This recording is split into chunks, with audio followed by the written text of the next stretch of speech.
Channel B are perfect. अगर आपने अभी तक चैनल सब्सक्राइब नहीं किया है, डू सब्सक्राइब। एंड आज की वीडियो होने वाली है मोस्ट इम्पॉर्टेंट टेस्ट के बारे में। जी हाँ, आइल्स के बारे में। शुरू करने के पहले हम ये डिस्कस कर लेते हैं कि आइल्स है क्या, इसकी फुल फॉर्म क्या है एंड इस टेस्ट को करने के क्या क्या बेनिफिट्स हैं और ये कितनी टाइप्स का होता है। IELTS is International English Language Testing System. IELTS के बेनिफिट्स क्या हैं और कौन कौन इसको अपेयर करता है, अब इसके बारे में डिस्कस कर लेते हैं। जिन लोगों की सेकंड लैंग्वेज इंग्लिश है वो लोग IELTS में अपेयर होते हैं because of the purpose of immigration, या तो वो मूव करना चाहते हैं किसी अदर कंट्री में, और दूसरा पर्पस है फॉर हायर स्टडीज़, या फिर वो किसी दूसरी कंट्री में जहाँ पर फर्स्ट लैंग्वेज इंग्लिश है तो वहाँ पर वो मूव करने के लिए IELTS में अपेयर होते हैं। अभी देख लेते हैं कौन सी टाइप्स हैं IELTS की। Basically IELTS is of two types, academic and general. Academic IELTS वो लोग अपेयर करते हैं जो लोग स्टडी पर्पस के लिए या फिर हायर स्टडीज़ के लिए मूव होना चाहते हैं अब्रॉड।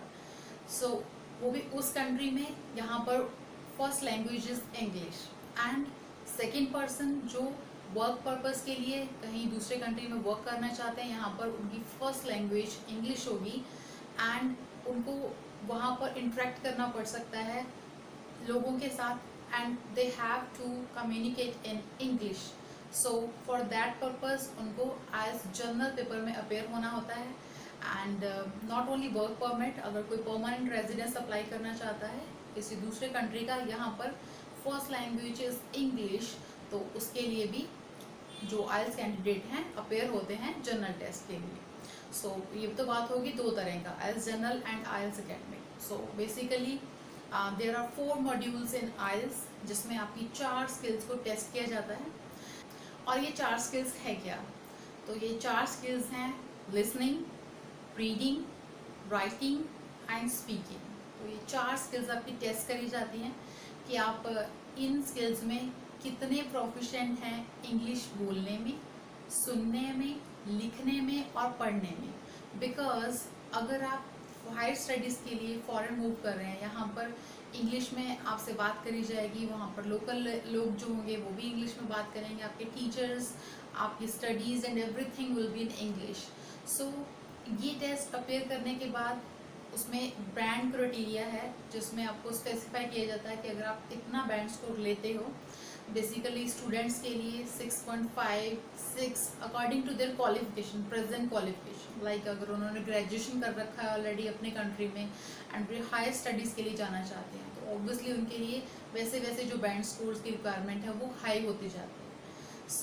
अगर उनको बाहर मूव करना पड़ेगा, वहाँ पर अपनी असाइनमेंट्स, अपनी स्टडीज़ एंड वहाँ के लोगों के साथ थोड़ा बहुत डील करना पड़ेगा, बिकॉज वहाँ पर वो लोग पार्ट टाइम जॉब्स भी करते हैं विद देयर स्टडीज़। वहाँ पर वो उनको उतना कम्युनिकेशन हो पाए इसलिए वो पहले IELTS अपेयर करते हैं, देन वो मूव करते हैं वहाँ पर। तो ये है IELTS अकेडमिक के लिए। तो इसलिए ईजी भी रहेगा बच्चों के लिए कि वो बाहर जाएंगे तो वहाँ जाके ईजिली वो अपना जो पार्ट टाइम जॉब्स है वो भी कर पाएंगे, और उनको क्लासेस में भी जहाँ पर भी उनको स्टडी करनी है वहाँ पर भी उनको कोई डिफ़िकल्टी नहीं होगी। And for general people why it is important, because अगर वो किसी कंट्री में मूव कर रहे हैं, वहाँ पर वो लोग जॉब करेंगे, वहाँ पर लोगों के साथ डील करेंगे, एंड तो it is very important to know their language. तो उनकी जो फर्स्ट लैंग्वेज है इंग्लिश है, तो वहाँ पर आपको इंग्लिश आना बहुत ही इंपॉर्टेंट है। और यहाँ पर जो बैंड स्कोर की रिक्वायरमेंट्स है वो हाई है। वाई?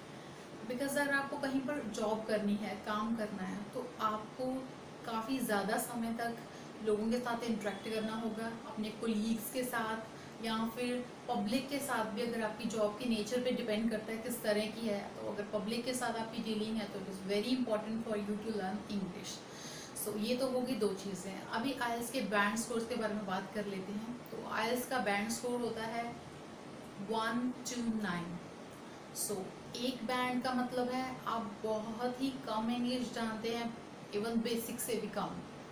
एंड 9 मीन्स आप बिल्कुल प्रोफिशिएंट है, आप एकदम बहुत अच्छे से इंग्लिश जानते हैं और आप फ्लुएंटली कम्युनिकेट कर सकते हैं, almost similar to the native English speakers. मतलब जो जिन लोगों की फर्स्ट लैंग्वेज जो इंग्लिश है, आप उनके साथ इजीली कम्युनिकेट कर सकते हैं, इजीली आप अपने जो व्यूज़ हैं एक्सप्रेस कर सकते हैं। And again it depends upon the all of the modules, like ऐसा नहीं है कि आपका लिसनिंग में 9 बैंड्स है एंड राइटिंग में आपका 4 बैंड्स है या 5 बैंड्स है।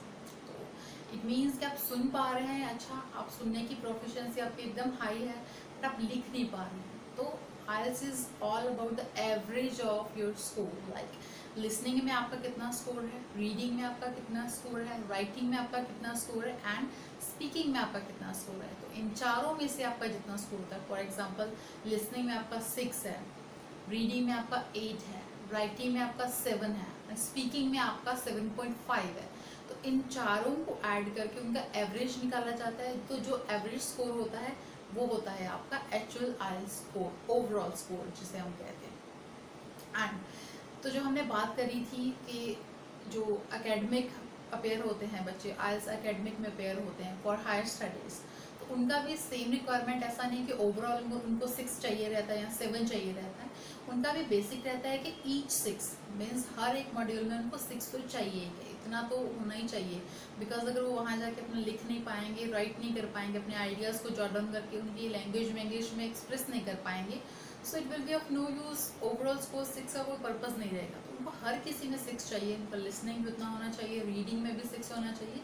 तो ऐसे क्राइटेरियाज रहते हैं depending upon their present qualification के, अभी उनकी मूव करने के पहले क्या क्वालिफिकेशंस है। एंड सिमिलरली जो IELTS हम बात कर रहे हैं मूव करने के लिए, जो परमानेंट रेजिडेंस लेने के लिए किसी कंट्री की, जैसे कनाडा या अदर कंट्रीज़ के लोग अपेयर होते हैं IELTS में, तो वो लोग क्या करते हैं, उनका भी बैंड रिक्वायरमेंट जो है ऐसे ही है। 777 जो है वो बेसिक रिक्वायरमेंट है लोगों का, लाइक उनको 8 लिसनिंग में चाहिए एंड अदर 3 मॉड्यूल्स में उनको 7 बैंड स्कोर चाहिए। तभी जो है उनका जो CLB स्कोर है, एक्चुअली तो बैंड स्कोर को CLB जो टेबल है उसके साथ मैच कर दिया जाता है। इसके ऊपर हम डिफरेंट वीडियो में डिस्कस करेंगे कि कितने बैंड स्कोर पे कितना CLB लेवल आपका बनता है। तो वो जो रिक्वायरमेंट रहती है उसके लिए लोग जो है जनरल में अपेयर करते हैं एंड उसके बेसिस पे उनका जो पॉइंट सिस्टम है, उनको पॉइंट्स मिलते हैं। उनको इंग्लिश लैंग्वेज प्रोफिशिएंसी में अलग से पॉइंट मिलते हैं। तो 777 is the basic requirement which is required for filing PR, because उससे क्या होता है उनके जो पॉइंट्स हैं वो मीट कर जाते हैं जितनी उनकी रिक्वायरमेंट है। सो ये तो है फर्स्ट। अभी नेक्स्ट क्या है कि IELTS में जो 4 मॉड्यूल्स हैं, फॉर एग्जांपल आपका ओवरऑल स्कोर एवरेज निकालने के बाद बन गया है 6.25, उसको वो लोग जो आपको बैंड स्कोर फाइनल दिया जाता है उसको वो एग्रीगेट कर देते हैं। अगर 6.25 है तो आपका बैंड स्कोर 6.5 देते हैं, आपको अप करके देते हैं हमेशा। अगर आपका बैंड स्कोर एवरेज निकालने के बाद बनता है 6.75 तो वो आपको 7 कर देते हैं ओवरऑल स्कोर। तो जो है वो पॉइंट जो 5 का डिफरेंस है उसको मेंटेन करके आपको ओवरऑल बैंड स्कोर दे देते हैं। एंड सिमिलरली अगर आपका बैंड स्कोर उतना ही बन रहा है कि वो 7.35 बन रहा है फॉर एग्जाम्पल आपका, अब 7.35 जो है वो 7.25 से हाई हो गया तो आपको 7.5 कर देंगे। तो इस तरह से जो बैंड स्कोर्स हैं वो आपको मिलते हैं, आपका स्कोर बनता है। अभी हम बात कर लेते हैं डिफरेंट मॉड्यूल्स की। लिसनिंग की बात करें, लिसनिंग में क्या होता है, लिसनिंग में कॉन्वर्सेशंस होती हैं। आपको एग्जामिनेशन हॉल में हेडफोन्स दिए जाते हैं। डिफरेंट कंट्रीज़ में डिफरेंट अवेलेबिलिटीज़ हैं, like in India what they usually do, आपको एक बुकलेट दिया जाता है जिसमें फिलअप्स होते हैं, डिफरेंट काइंड ऑफ क्वेश्चंस होते हैं एंड आपको हेडफोन्स दिए जाते हैं जिसमें एक ऑडियो प्ले किया जाता है। बड़ा सा हॉल होता है, अगर आप पेन पेपर बेस्ड पेपर में अपेयर होना चाहते हैं तो एक बड़ा सा हॉल होता है, उसमें सारे स्टूडेंट्स को बैठा दिया जाता है, आपको हेडफोन्स दिए जाते हैं, ऑडियो को प्ले किया जाता है एंड अकॉर्डिंगली आपको ऑडियो को सुनते सुनते उस बुकलेट में से आंसर्स निकाल के छानने होते हैं। तो आपको 30 मिनट्स का जो टेस्ट होता है, बेसिकली आपको 10 मिनट्स एक्स्ट्रा मिलते हैं to transfer your answers on the final answer sheet. तो ये तो है लिसनिंग का। एंड सिमिलरली उसके बाद आपको दिया जाता है रीडिंग के लिए बुकलेट्स। लिसनिंग की बुकलेट्स आपसे कलेक्ट कर ली जाती हैं, देन आपको दी जाती हैं रीडिंग की बुकलेट्स। रीडिंग की बुकलेट्स के लिए भी आपको 1 घंटे का टाइम मिलता है एंड क्वेश्चंस होते हैं 40 for both general and academic, दोनों के लिए सेम टाइमिंग्स हैं और एक मॉड्यूल की, but there is a difference between reading and writing. So भी हम डिस्कस कर लेते हैं।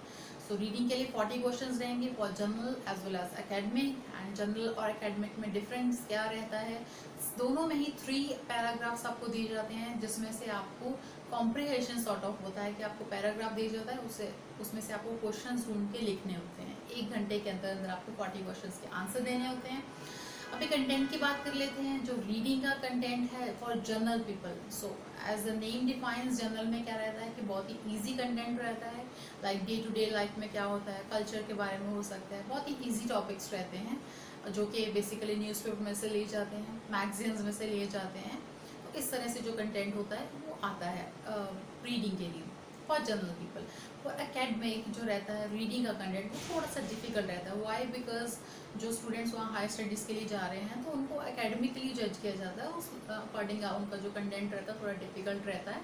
लाइक साइंस से रिलेटेड टॉपिक्स रहते हैं, जर्नल्स जो होते हैं उसमें से उनका टॉपिक जो है लिए जाते हैं, सो उनका थोड़ा लेवल डिफिकल्ट रहता है। बट अगेन जो उनको बैंड स्कोर्स हैं, जैसे 40 क्वेश्चंस हैं, मैंने बोला दोनों में 40 हैं फॉर जनरल पीपल भी, फॉर एकेडमिक भी रीडिंग के लिए। बट जो अगर आपको एकेडमिक में से 7 बैंड स्कोर चाहिए तो आपके स्कोर्स होने चाहिए 30 से 32 में। अगर आप 30 हैं 40 आउट ऑफ 30 ठीक है आंसर्स तो भी आपको 7 बैंड मिलेगा, 31 है तो भी 7 बैंड मिलेंगे आपको, एंड 32 है तो भी 7 बैंड स्कोर रहेगा आपका। बट फॉर जनरल पीपल उनको 34 से 35 लेने पड़ते हैं। अगर उनके 34 स्कोर है या 35 है तो उनको 7 बैंड स्कोर मिलता है, तो उनको ज़्यादा मार्क्स लेने पड़ते हैं। तो बात वही आ जाती है। सो ये हो गया रीडिंग के बारे में। And now we move to writing. So third module, उसके बाद आपको राइटिंग का टेस्ट होता है। जैसे आपकी रीडिंग की बुकलेट्स कलेक्ट कर ली जाती हैं, फिर आपका राइटिंग का टेस्ट होता है। राइटिंग के लिए भी आपको क्वेश्चंस दिए जाते हैं, टास्क 1 एंड टास्क 2, 2 टास्क होते हैं यहाँ पर। एंड इसके लिए भी 60 मिनट्स मिलते हैं for both general and academic. So task 1 for both and general and academic दोनों का 150 वर्ड्स लिखने रहते हैं मिनिमम, मैक्सिमम वर्ड्स की कोई लिमिट नहीं है दोनों के लिए। एंड अगेन टास्क 2 दोनों के लिए सेम रहता है। Task 2 is essay which is common in both academic and general. उसके लिए आपको अगेन 250 वर्ड्स हैं, सेम है दोनों के लिए। तो ये this is the minimum limit, highest limit कोई नहीं है। आप जितना लिख पाएंगे उतने मिनट्स में, as you have 2 tasks to cover within 1 hour. So generally जो टाइम डिवाइड किया जाता है टास्क 2 के लिए 40 मिनट्स कहा जाता है, प्रेफर किया जाता है कि 40 मिनट्स में आप अपना टास्क 2 कवर कर लीजिए, क्योंकि जो आपका टास्क 2 है वो ज़्यादा बैंड स्कोर आपको दिलाता है एज कम, जिसका रेशो ज़्यादा रहता है। एंड टास्क 1 जो है उसका वर्ड लिमिट भी कम है, 150 है, तो उसका टास्क 2 के कंपैरेटिवली बैंड स्कोर कम रहता है। तो बिकॉज आपको मिलता तो फाइनली ओवरऑल बैंड स्कोर ही है जो आपका टास्क 1 और 2 में मिलकर बनता है, बट टास्क 2 जो है उसका वेटेज ज़्यादा रहता है, इसलिए उसको ज़्यादा इंपॉर्टेंस दी जाती है। तो उसमें सजेस्ट किया जाता है कि आप 40 मिनट्स अपने करिए, उसमें स्पेंड करिए लिखने के लिए, उसको बनाने के लिए। But for task 1 you have to spend 20 minutes for both general and academic. Now what is the difference? Difference writing task में ये है कि ओनली टास्क 1 में डिफरेंस है। Task 1 for general people there is a letter, तो उसमें letter दिया जाता है, वो फॉर्मल हो सकता है, सेमी फॉर्मल हो सकता है, ओके। तो there are different kind of letters only. For academic people in task 1 they are provided with a chart, or it could be a graph, okay, it could be a some data, it could be line graph। तो उसको उन्होंने क्या करना होता है कि summarise करना होता है उस डाटा को जो गिवन होता है, उसकी हाईलाइट्स, लोलाइट्स, जो भी उसमें मेजर चेंजेस होते हैं। लाइक लाइन ग्राफ है, कोई एकदम से इंक्रीज हुआ, डिक्रीज हुआ, कुछ किसी भी रेशो में जो भी इंफॉर्मेशन दी गई है, तो वो सब उनको अपने वर्ड्स में एक अच्छी वोकैब के साथ, अच्छी इंग्लिश के साथ वो उनको समराइज करना होता है। 150 वर्ड जो लिमिट है मिनिमम है, एंड मैक्सिमम लिमिट कुछ नहीं है, कोई लिमिट नहीं है। आप जितने अच्छे, जितने ज़्यादा वर्ड्स में एक्सप्लेन कर पाएँ, बट येस प्रोवाइडेड कि आपको 20 मिनट में अपना जो टास्क 1 है वो कंप्लीट करना है। एंड मेरी तरफ से ये सजेशन है कि आप टास्क 2 को पहले हम अटैम्प्ट करिए, चाहे आप घर पे प्रैक्टिस कर रहे हैं, चाहे आप फाइनल एग्ज़ाम के लिए तैयारी कर रहे हैं, फाइनल एग्ज़ाम में ही बैठे हैं, तो भी आप टास्क 2 को पहले अटैम्प्ट करिए क्योंकि उसका वेटेज जो है ज़्यादा है। तो ये हो गया टास्क अपना 2 के बारे में और 1 के बारे में बात। For writing now the 4th module is speaking. तो स्पीकिंग का जो टेस्ट रहता है वो किसी अदर डे रहता है, या फिर आपका सेम डे भी हो सकता है। अदरवाइज आपका लिसनिंग, रीडिंग, राइटिंग एक सीक्वेंस में होता है, सेम डे होते हैं, राइट। बट जो आपका है ये टेस्ट स्पीकिंग का, वो कई बार आपका इस जो listening, writing and reading test के पहले भी हो जाता है, सेम डे भी हो सकता है, और आपका नेक्स्ट डे भी हो सकता है। फॉर एग्जांपल आज आपका लिसनिंग, रीडिंग एंड राइटिंग हो गया है, and tomorrow you will be speaking test. So ऐसे भी हो सकता है। तो स्पीकिंग का जो है फिक्स नहीं रहता है, वो आपको एग्ज़ाम के एक हफ्ता पहले पता चल जाता है कि आपका स्पीकिंग कब है। अब स्पीकिंग की ड्यूरेशन क्या है, 11 to 14 मिनट्स। इवन कुछ स्टूडेंट्स के केसेस में 11 से भी कम मिनट में वो आपकी स्पीकिंग जो है कि कंप्लीट कर देते हैं। एज ऑफ नाउ ये क्राइटेरिया है, एंड फ्यूचर में आई डोंट नो अगर ये चेंज होता है, because there are some rumours के कुछ अभी रिसेंटली जिन बच्चों ने अपीयर किया है उनका कहना है कि जो उनका स्पीकिंग था वो 11 मिनट्स भी नहीं हुआ, उससे भी कम हुआ, may be due to this कोविड-19 pandemic. So they want to minimise personal interactions may be. So ये भी एक रीज़न हो सकता है। Otherwise as of now it is not sure कि अभी लिसनिंग है या रीडिंग है या राइटिंग है, स्पीकिंग है, इसमें से किसी भी टेस्ट का कोई भी क्राइटेरिया चेंज हुआ है। But if I will get any kind of certified और particular news, so I will definitely share it with you. तो अभी स्पीकिंग में होता क्या है, स्पीकिंग के 3 पार्ट्स हैं, introduction, Q card and third part is follow up questions. So firstly आपका इंट्रोडक्शन लिया जाता है, आपसे पूछा जाता है, आप वर्क करते हैं, आप स्टडी करते हैं, उससे रिलेटेड फिर आगे क्वेश्चंस होते हैं आपके इंट्रोडक्शन में, आपकी फैमिली, फ्रेंड्स और पर्सनल क्वेश्चंस पूछे जाते हैं, आपको उसको एक्सप्लेन करना होता है विद डायरेक्ट आंसर ऑब्वियसली। फिर आपको उसमें तो थोड़ी इन्फॉर्मेशन ऐड ऑन करनी होती है। देन आपको फिर एक कार्ड दिया जाता है, क्यू कार्ड जिसको कहते हैं। उस क्यू कार्ड के ऊपर फिर आपको 1 मिनट दिया जाता है सोचने के लिए, अपने आइडियाज़ जॉट डाउन करने के लिए, एंड आपको एक ब्लैंक पेपर दिया जाता है, पेंसिल दी जाती है, ताकि आप अपने आइडियाज़ को अगर नोट डाउन करना चाहें तो वो भी कर सकते हैं। तो 1 मिनट हो गया, उसके बाद आपको 2 मिनट बोला जाता है कि आपको कंटिन्यूसली स्पीक करना है, बोलना है उसी टॉपिक के ऊपर जो आपको दिया गया था, जिसके ऊपर आपने आइडियाज़ अपने लिखे हैं। तो अभी आपने 2 मिनट कंटिन्यूसली बोलना है, एंड ये आपका था पार्ट 2। उसके बाद एग्जामिनर थर्ड पार्ट के लिए आपको इंट्रोड्यूस करता है, जो कि होते हैं फॉलोअप क्वेश्चंस। फॉलोअप क्वेश्चन पहले कुछ फॉलोअप क्वेश्चंस क्यू कार्ड से रिलेटेड भी हो सकते हैं और होते भी हैं बहुत सारे केसेस में, बट उसके बाद कोई डिफरेंट टॉपिक भी होता है, उससे मिलता जुलता टॉपिक, उसके बारे में भी आपसे क्वेश्चंस पूछ सकते हैं। सो ये होता है बेसिकली जो है स्पीकिंग का। स्पीकिंग में भी अगेन वो देखते हैं आपकी ग्रामर कैसी है, उसमें भी डिफरेंट काइंड ऑफ क्राइटेरिया होते हैं जिसके बेसिस पे आपको बैंड स्कोर दिया जाता है। तो स्पीकिंग के लिए भी और हर एक जो डिफरेंट मॉड्यूल्स हैं उसके लिए मैं डिफरेंट वीडियोस बनाऊंगी, ताकि उसमें हम डिटेल में और बात कर सकें, बिकॉज इट इज़ बहुत ही वाइड एरिया है आइल्स का। कोई ऐसा नहीं है कि पर्टिकुलर सिलेबस है जिसको हम कवर कर सकते हैं, बहुत ही वाइड एरिया है, तो इसको एक वीडियो में कवर करना is not possible. Yes, the most important thing which is very important now days is IELTS की टाइप्स क्या हैं और उसके क्या बेनिफिट्स हैं। सो आइल्स को आप 2 तरह से दे सकते हैं, like for academic students and for general students, दोनों ही स्टूडेंट्स इसको 2 तरह से पेयर हो सकते हैं। जो पेन पेपर बेस्ड है, लाइक आपको जाना पड़ेगा फिजिकली, हॉल में बैठना पड़ेगा बहुत सारे बच्चों के साथ, फिर आपको वही हेडफोन दिए जाएंगे, पेन पेपर पेंसिल जो भी दिया जाएगा वो सब होता है। तो ये तो हो गया पेन पेपर बेस्ड, जिसमें आपको राइटिंग भी पेन से, सब कुछ पेन पेंसिल से लिखना रहेगा, रीडिंग के आंसर्स भी, लिसनिंग के आंसर्स भी, है ना, तो ये सब है। But there is other type CD IELTS, computer delivered IELTS, जिसको हम ऑनलाइन आइल्स भी कहते हैं। तो ऑनलाइन आइल्स में क्या है कि आपको सब कुछ कंप्यूटर के ऊपर करना है, वहीं पे लिसनिंग चल रही होगी, वहीं पे आपको आंसर्स फिल करने हैं, but there is a difference, इसमें आपको लिसनिंग के लिए 10 मिनट्स एक्स्ट्रा नहीं मिलते हैं। लाइक इन पेन पेपर आइल्स आपको 10 मिनट्स एक्स्ट्रा मिलते हैं only in listening, not in reading, not in any other module, only in listening, कि आप दोबारा से अपने आंसर्स जो है फाइनल शीट पे ट्रांसफर कर सकें। But in CD IELTS you will be not given any extra minute, automatically आपका जो आंसर है वो सबमिट हो जाएंगे।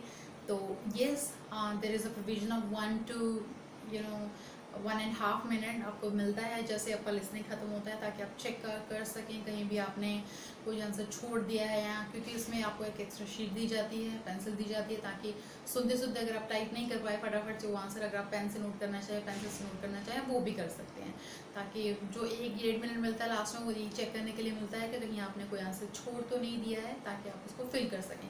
अदरवाइज़ तो आपका जो टेस्ट है वो ऑटोमेटिकली सबमिट हो जाता है, आपको वेट नहीं करना पड़ता है कि आपके पास एग्जामिनर आएगा आपका आंसर कलेक्ट करेगा। सो सिमिलरली इन रीडिंग में भी आपके पास 1 सेकंड भी एक्स्ट्रा नहीं मिलेगा आपको। जैसे ही आपका टेस्ट का 1 घंटा ख़त्म होगा कंप्यूटर स्क्रीन पे आपको टाइम दिखाता रहेगा साइड बाई साइड कितने मिनट कितने सेकंड रह गए। जैसे ही आपका पूरा 1 घंटा 60 मिनट्स कंप्लीट होंगे आपका टेस्ट ऑटोमेटिकली सबमिट हो जाएगा। तो इसके लिए भी सेम एग्जामिनर या कोई भी आपके पास नहीं आएगा कलेक्ट करने के लिए आपके आंसर्स, ऑटोमेटिकली आपका जो रिकॉर्ड है वो सेव होता रहेगा। Similarly in writing you will be given 1 hour to complete your task 1 and task 2। उसके लिए भी जैसे ही आपका 1 hour कंप्लीट होगा आपका टेस्ट ऑटोमेटिकली सबमिट हो जाएगा। राइटिंग के लिए मैं बोलूँगी CDIs के लिए वही बच्चे अपेयर करें जिनकी टाइपिंग स्पीड्स काफ़ी अच्छी है। Not only typing speed and accuracy, because इसमें ऑटो करेक्ट नहीं है। अगर आप राइटिंग करते हैं टाइप तो उसमें ऐसा नहीं है कि जैसे हम घर में करते हैं हम ऑटो करेक्ट लगा के रखते हैं, तो वहाँ पर वो ऑटो करेक्ट नहीं होगा। तो आपको करना पड़ेगा खुद से सब ध्यान से टाइप, कि आप ऐसा नहीं कि टाइपिंग फटाफट करते जा रहे हैं क्योंकि एग्जाम की नर्वसनेस होती है एंड ऑल दैट। तो आप फटाफट उसको टाइप करते हैं, रॉन्ग टाइप किए जा रहे हैं, फिर आपकी वो जो है वो मिस्टेक्स काउंट करी जाएंगी और आपका बैंड स्कोर डिक्रीज हो जाएगा। तो ये CDIs होने के लिए जो कंप्यूटर फेमिलियर हैं, स्क्रीन पे काम करना जानते हैं, क्योंकि आपको रीडिंग जो है वो भी स्क्रीन पे करनी है, लिसनिंग है वो भी स्क्रीन पे करनी है। तो ऐसा नहीं है कि आप कंप्यूटर से फेमिलियर नहीं है, कंप्यूटर को यूज़ नहीं करते हैं, टाइपिंग स्पीड आपकी हाई नहीं है एंड आप CDIs के लिए पे कर दें तो आपका बैंड स्कोर जो है कम हो सकता है जितना आपका एक्चुअल होना चाहिए। तो जैसे कि आजकल कोविड-19 और पैंडमिक ये सब चल रहा है, अगर आपकी स्पीड अच्छी है, आपकी एक्यूरेसी भी है, आई विल सजेस्ट यू कि आप CDIs के लिए चाहिए, बिकॉज उसमें लेस कांटेक्ट है लोगों के साथ। आपको जाना है एंड आपको जाके कंप्यूटर पे अपने सेपरेट जो आपको साइन किया जाएगा उसमें आपको बैठ जाना है। डिफरेंस रहता है काफ़ी, क्योंकि पेन पेपर बेस्ड आइल्स में हॉल में बहुत सारे बच्चे रहते हैं, but CDIs is very convenient. उसमें क्या है कि आपको सेपरेट अपनी जगह मिलती है, कोई डिस्टर्बेंस नहीं रहती है, आपको फुल कंसंट्रेशन करने के लिए प्रोविजन मिलता है वहाँ पर, आप आराम से अपना टेस्ट अपेयर करते हैं। एंड आई बिलीव कि आज के जो टाइम में अभी जो चल रहा है, हम चाह रहे हैं कि ह्यूमन कॉन्टैक्ट लेस हो, ताकि जो ये है डिजीज़ है, कोविड-19 है, कोरोना वायरस है, वो स्प्रेड ना हो। तो ये है। एंड प्लस CDIs में आपको स्पीकिंग में बेनिफिट मिलता है। क्या बेनिफिट है कि स्पीकिंग में आपका जो स्पीकिंग है वो वीडियो कॉन्फ्रेंसिंग के थ्रू होता है, उसमें भी आपका डायरेक्ट कॉन्टैक्ट किसी के साथ नहीं, आपको कोई डर नहीं है कि आपको कोविड किसी से हो सकता है। इवन एग्जामिनर को भी डर नहीं है कि आप से उनको हो सकता है इन केस आपको इन्फेक्शन है। तो it is very convenient, very safe. So if आप कंप्यूटर से काफ़ी फेमिलियर हैं, आप चलाते हैं, आपकी टाइपिंग स्पीड काफ़ी अच्छी है, एक्यूरेसी अच्छी है, so go for CDIs, it is very easy. And अभी जो चल रहा है, जैसे पैंडमिक चल रहा है, अभी जो बच्चों के एग्ज़ाम्स हुए हैं इंडिया के अदर पार्ट्स में हुए हैं या केरला में कंडक्ट हुए हैं, गुजरात में रिसेंटली कंडक्ट हुए हैं, तो उनमें कैसे हुए हैं एग्ज़ाम। ऑब्वियसली पहले जैसे जो एग्ज़ाम होता है जो पेन पेपर बेस्ड होता है उसका टाइमिंग रहता है 1 बजे एग्ज़ाम स्टार्ट होता है एंड 4 o'clock शाम में वो ख़त्म हो जाता है आपका जो टेस्ट होता है। बट अभी जो एग्ज़ाम्स हुए हैं, जो स्टूडेंट्स का फीडबैक है, जो मुझे पता चला है, उसमें क्या है कि एग्ज़ाम क्योंकि पहले क्या था, सिर्फ आते थे स्टूडेंट्स और उनको उनका पासपोर्ट वगैरह चेक किया जाता है, क्योंकि passport is compulsory for appearing in IELTS. आपको टेस्ट बुक करने के लिए भी जो पासपोर्ट है आपके पास होना चाहिए, वैलिड पासपोर्ट। तो अगर आपके पास पासपोर्ट नहीं है या आपका पासपोर्ट एक्सपायर होने वाला है तो आप पहले उसको रिन्यू करवा लीजिए। कैसा ना हो कि आपकी प्रेपरेशन है, आप एग्ज़ाम में पेयर होना चाहते हैं लेकिन आपका पासपोर्ट रेडी नहीं है या फिर एक्सपायर हो गया है, तो इन सब चीज़ों का भी आप ध्यान रखिए। Passport is the important and most required जो डॉक्यूमेंट है आपको आइल्स में इवन फिल करने के लिए आपको चाहिए। नाउ डेज अभी पेंडेमिक के चलते क्या हो रहा है कि sir thermal checking, thermal screening होती है स्टूडेंट्स की, उनका टेम्परेचर चेक किया जाता है, फिर उनको सैनिटाइज करने के लिए हाथ उनके बोला जाता है, उनका सामान सैनिटाइज करने के लिए बोला जाता है, फिर उनको एंट्री मिल जाती है। सब में जो काफ़ी टाइम जा रहा है, तो स्टूडेंट्स का जो एग्ज़ाम है वो 2 बजे स्टार्ट हो रहा है, शाम को 5 बजे ख़त्म हो रहा है, जो पेन पेपर बेस्ड आइल्स है। एंड ये है अभी की जो सिचुएशन है। तो अभी बात कर लेते हैं आज के रिज़ल्ट के बारे में। तो अगर आप पेन पेपर बेस में अपेयर होते हैं तो आपको 13 डेज़ का टाइम दिया जाता है कि विद इन 13 डेज़ या 13 डेज़ के बाद आपका जिस दिन आपके 13 डेज़ हो जाएंगे एग्ज़ाम में अपेयर हुए उसी दिन आपका जो रिज़ल्ट है आ जाएगा। बट जो कंप्यूटर डिवाइस है उसका जो रिज़ल्ट है वो विद इन 7 to 8 डेज़ आ जाता है, वर्किंग डेज। एंड फ्रीक्वेंसी की बात कर लें तो पेन पेपर बेस्ड आयल्स की जो फ्रीक्वेंसी थी इस लॉकडाउन के पहले, पैंडमिक के पहले, वो थी मंथली ट्वाइस, 2 बार एग्ज़ाम कंडक्ट होता था। बट जो CDIs था वो within week almost on daily basis conduct हो रहा था, डिपेंडिंग अपॉन द कितनी रजिस्ट्रेशन स्टूडेंट्स ने अपनी करवाई हैं। अगर रजिस्ट्रेशन हैं तो डेली जो टेस्ट है CDIs है वो हो रहा था। तो फ्रिक्वेंसी बहुत हाई है CDIs की और रिजल्ट बहुत जल्दी आ रहा है, तो ये बेनिफिट्स हैं इसके।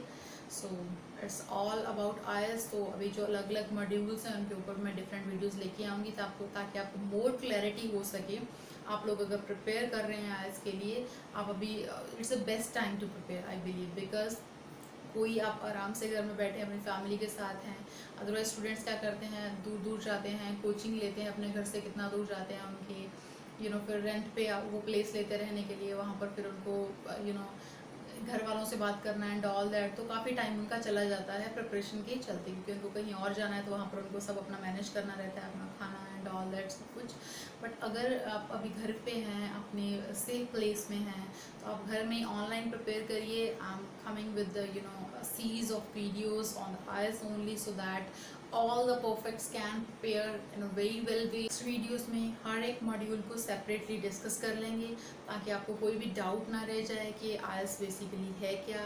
उसके हर एक चीज़ के बारे में हम, हर एक टाइप ऑफ क्वेश्चन के बारे में हम डिस्कस करेंगे, तो कि आप घर में बैठे ही सेफली IELTS को सीख सकें, लर्न कर सकें। So stay safe, stay home and stay tuned with we are perfect. अगर वीडियो इन्फॉर्मेटिव लगी हो तो please hit the like button, and अगर आपने अभी तक चैनल सब्सक्राइब नहीं किया है तो आपके राइट साइड में नीचे रेड बटन है सब्सक्राइब का, उसको प्रेस कर दीजिए, एंड साथ में बेल आइकन है उसको भी दबा दीजिए ताकि आपको मेरी वीडियो से नोटिफिकेशन आते रहें। And that's all for today.